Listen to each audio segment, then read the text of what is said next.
Hello, hello, everyone. Good afternoon. We are about to switch gears.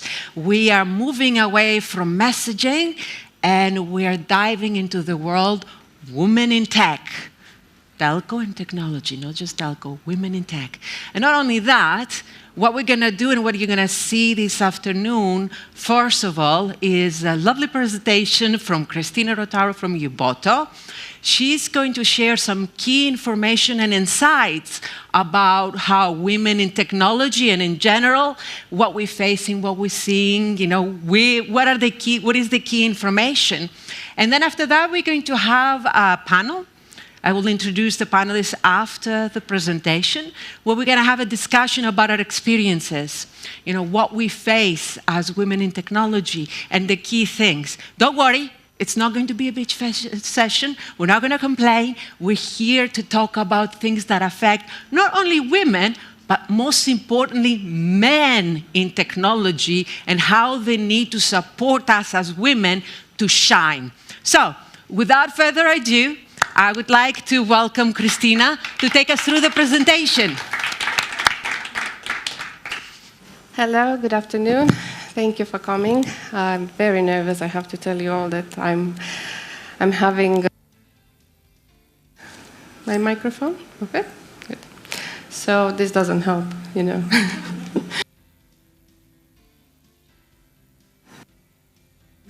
I got the broken one. I'll try not to move. So, I'm presenting today. Thank you. This works? Yes, thank you. This doesn't help at all, unfortunately, but I will try to be as clear as possible today. And I would like to tell you that I have created this presentation with a lot of faith that we are going to represent some things, we're going to present some things in the industry that are not usually, they're not, I have that moment where it's on the tip of your tongue. So these things usually, we don't talk about them. These things usually are a little bit around the bush because we would like to more see the things from the business perspective. But today I'm going to present you some things from the women perspective. What we would like to share today is that, first of all, women are absolute wonderful beings. I'm a woman too. I have 2 daughters. We have this great gift of being mothers. We have this great gift of giving life, and we have this great gift of creativity. And our brains function a little bit different than men's, and this is studies that are agreeing with it. So, women in tech, challenges and opportunities. This is about how the statistics of the industry is showing and what exactly women stand versus men in the technology businesses. I will start with statistics that will tell you that women are much less represented than men in the technology industries. You can see from the big companies here, like Amazon and Facebook and Google and Apple, that the representation is quite low for women in tech jobs especially. And why is that? Is because we see that the need of technological jobs, the jobs numbers are increasing in technology, but the women are versus the number of the I'm sorry, I'm so nervous. So the women represented versus the men representation is a little bit less. We can see that there's 29% in the Amazon, 24% for Facebook, Google has 25% and Microsoft only 23%. That means that we have almost 75% representation of men.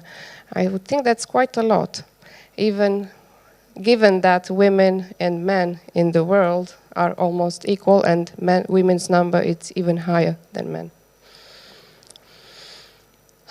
For the women in leadership, it's a little bit different, but almost the same.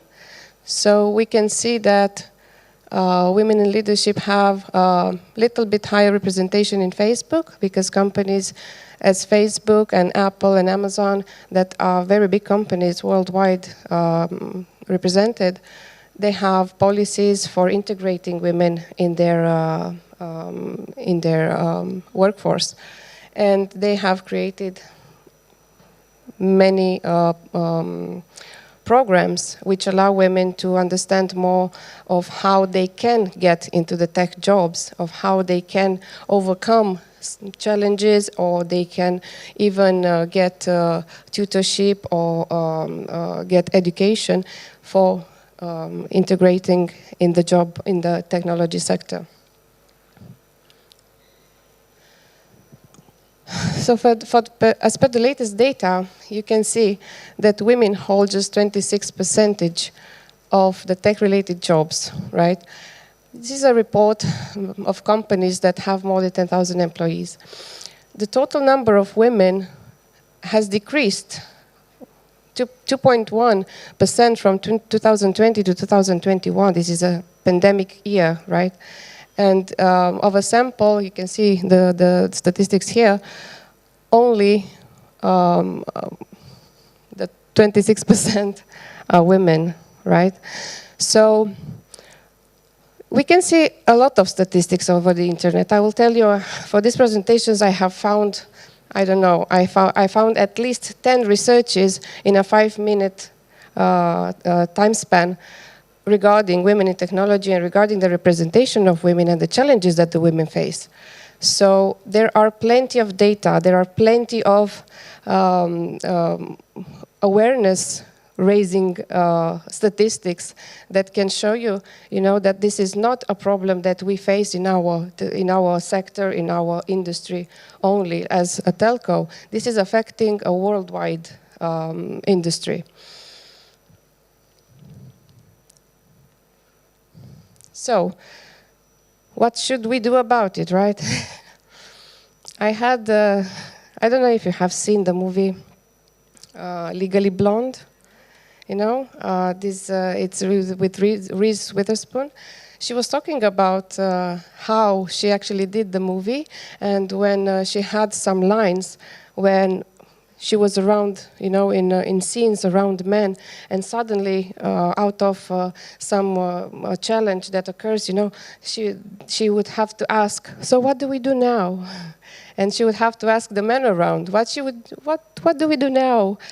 Okay, so, and she would say, "What do? You look inside and you start finding answers. You step in. You start taking some steps towards what we actually need to do about it.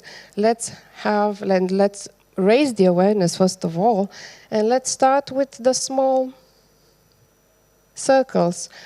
We want to go and change the world, when we are kids, we want to go and be astronauts and start riding rockets. But let's start with what we have around us. It's small steps, right? But it's small steps towards something that we can achieve maybe later in the future. Not for us, but maybe for our kids and for the women that are going to come after us.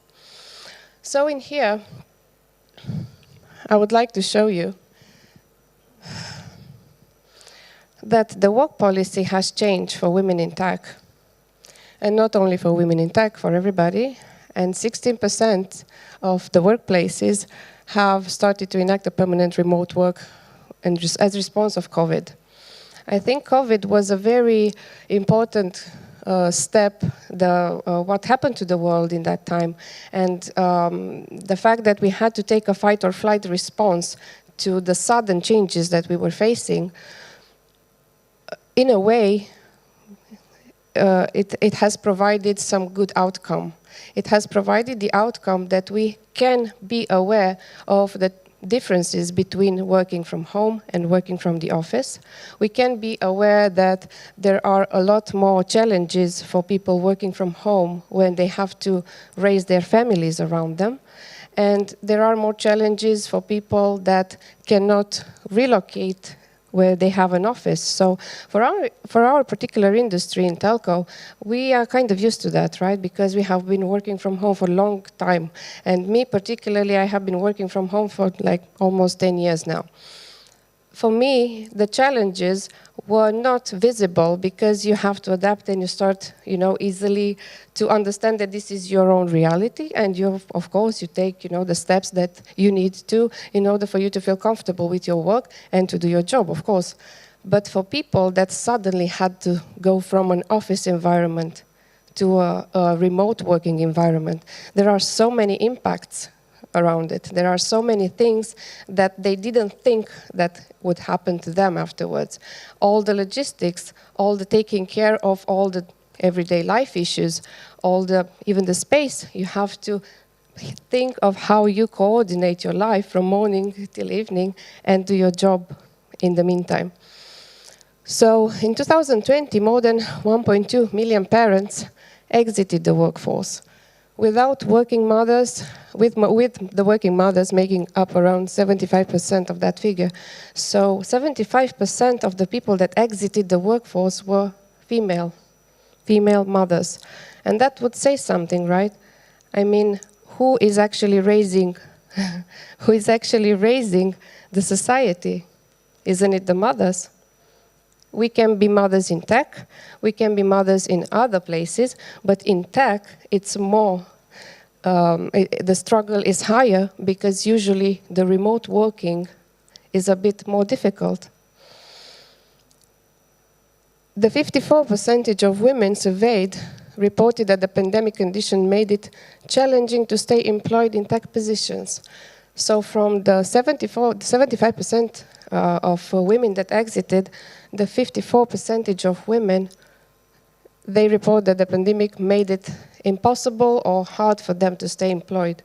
That means that they had to find other jobs in tech because this is what they knew, this is what they learned. Or maybe they have even changed domains of activity and they started to do something else. But this is, as I see it, and as I think everybody sees it, as a loss for the tech sector. So the women challenges are so many, but in here I will just present you that 48% of women report some form of discrimination in the recruitment or hiring process. I wanted to present you these things because we don't want to hide behind the bush saying that it's okay, we can be a man, we can be a woman, everybody faces discrimination. Yes, but the statistics show a bit more different things in the in the surveys that we can find. Otherwise, we wouldn't know what the reality is, what the real numbers say. The 39% of women view gender bias as a significant barrier in tech job access. That means that once you want to be a tech woman, you start thinking immediately, would I be accepted as a woman? How my career would rise, and how would I be able to cope in a man's world? 50% of women report some form of gender discrimination or sexual harassment in the workplace. We don't want to, to highlight these issues. We don't want to complain. It's not about complaining. It's about raising awareness. It's about raising awareness for women and for men, that these things can happen, so they can keep an eye open and understand that these things can be stopped as well. 66% of women state a lack of a clear path forward in tech professions. We have a very good question in the panel, and I think we will have very interesting answers as well. What were our leader mentors, women mentors? How did we arrive to be women in tech, and who did we follow? Whose steps we wanted to be in? Women are 22% more likely than men to report experiencing imposter syndrome in tech and STEM professions.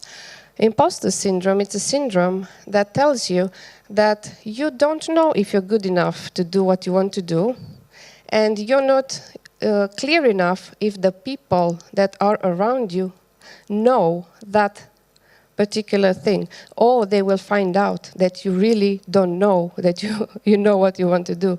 That means that when you're facing a situation, you would think twice, 3 times more than in a regular condition. Am I doing the right thing? I'm questioning myself. Do I take the right steps forward? Is anybody aware of it that I don't know what I'm going to do further? And I'm actually even struggling with it. 66% of women entrepreneurs find it challenging to obtain funding for business success. This is, I think, an alarming percentage of women that cannot go further with their dreams because they cannot access funding, just because they're women, not because they don't have a good plan of a business plan, not because they haven't documented enough, studied enough, worked hard enough for it, just because at the first meeting with an investor, he might be biased, or even she might be biased, that she can actually make the turnover for them, which I think it's quite alarming as well. With the burnout and the other factors of the women challenges, I have pulled in here. This is a Deloitte report that has been, it's a survey that has been taken in Australia. And I found it really interesting to see how women are thinking and how women, because we have this question, how women think. So this is what women think about their jobs and about the challenges that they faced in their jobs. So you can see, how long do you expect to stay with your current employer? Well, I plan to leave my current role within 2 years. That means if you hired me and you want me to stay for 10 years, you have to prove or to bring something more than what you currently do. What are you bringing on the table to make me actually stay in the current role? What is your main reason? What are the main reasons for wanting to leave the current employer? Well, I feel burned out.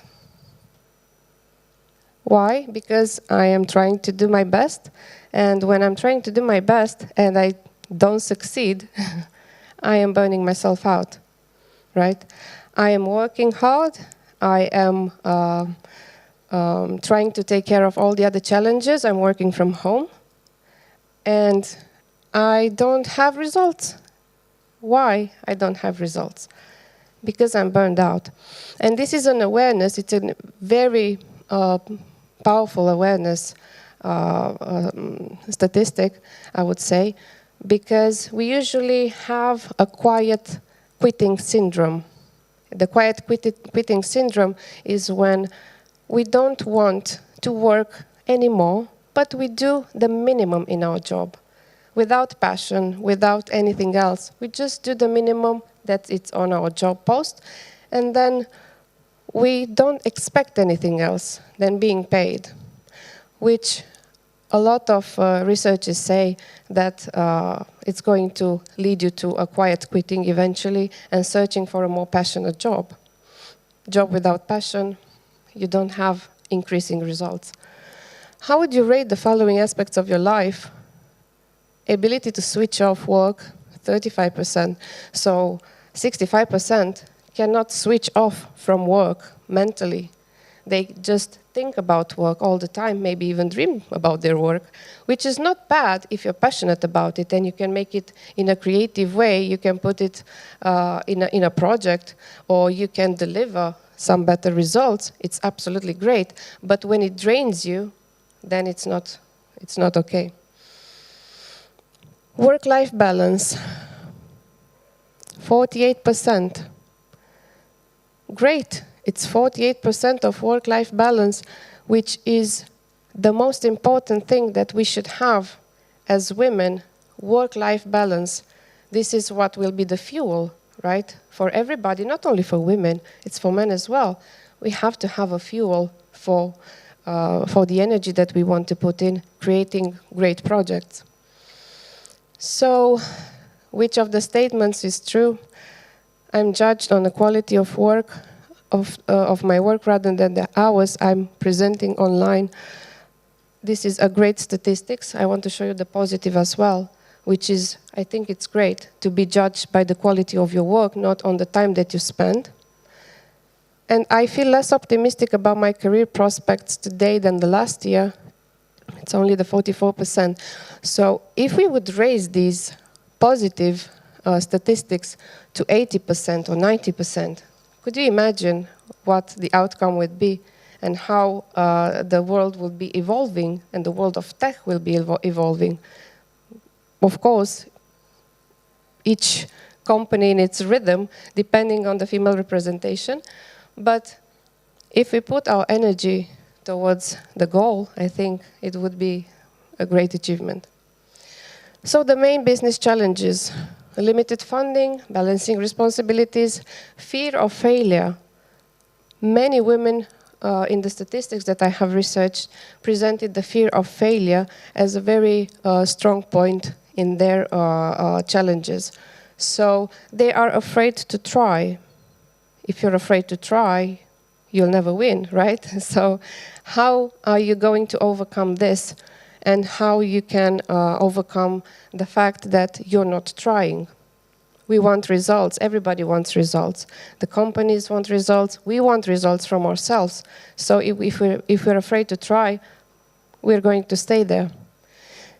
Inadequate support systems. This is related to the connections that women have in the business environment and the financial support that they have, the financial access that they have in the business environment. And of course, also the emotional support. Because let's face it, women are much more emotional, and it's fine. This is who we are. We work on different hormones level. We work on different energy levels. It's normal. We have to accept that. It's not about being equal here. It's about accepting who we actually are and what we can actually do. We can do a lot more than just putting ourselves in boxes and limiting ourselves to what others believe of us, right? So connections, we don't have enough connections in order to. This is a report study. This is a report study compared to men. I don't have the statistics, but this is the conclusion. So we lack connections for presenting what we want to make further and what we want to build. We have a financial access issue. We don't have funding, and we lack emotional support, which should be applied, I believe, in all companies. A little policy of what can we do there, to help women be a little bit more balanced in their life. Gender inequality. This is such a topic that I could talk, we could talk 3 days about it, and we could fill the internet with the data that you can find there. It's about, yes, history. We start there. And today it's 2021, and we still talk about it. And I think that would raise some question marks. Why do we still talk about it today? Timidity. Women tend to be more timid when they talk about business because they fear that they are going to be perceived as women. And because they are timid, they feel that they are weak. So that's a thing that a woman has to go through, and the self-awareness process that a woman has to go through whenever she has a meeting, regardless of whoever she's going to meet. This takes a bit more time of a woman's time in order to actually perform and to deliver. Opportunities. I think this is the best part. So we can actually do something about it. We can create communities. We can create online or in-person communities to support and to discuss and to analyze and to come to a good outcome, to create projects, to create something for our tech environment that would support us. We can create co-working spaces for women. I totally agree on that. I could easily work with women and try to find out more about how to relate to other women and to understand and to learn from them. Conferences and events for women in tech. This is, I think, for me, it's the second panel that I'm participating at in a conference related to this topic. And I know that I know conferences that started this topic and they quit it because it wasn't successful. It wasn't CPAS, it wasn't RCS, it wasn't something related specifically to the industry. But the industry, it's made of people. The industry, it's not only made of the products that we want to sell and to put together in the presentations and in everything else that we come to talk about. The connections that we create when we meet each other in the conferences, I have 90% feedback from everybody that I met that the connections are most important and the business comes after because we know what we're doing, we know what we're selling, we know who we are and who we like. So from the connections that we create the business. Books for women in tech and all the others, as you can see here, are very good opportunities to start doing something about raising awareness about anything that anybody can get involved in. So I'm so happy that I had the chance to present you this. I'm a bit more relaxed now, I can say. And I wanted to thank you all for being so attentive to everything I had said. I have seen some nodding in the audience, and I would like to thank you for that. That means that what I have said here, it's not out of the charts of what telco conferences are about. And I do hope that we will have more projects like this, and we will have more chances to discuss about these issues. All the opinions are welcomed. We are here to discuss, not to complain. Thank you.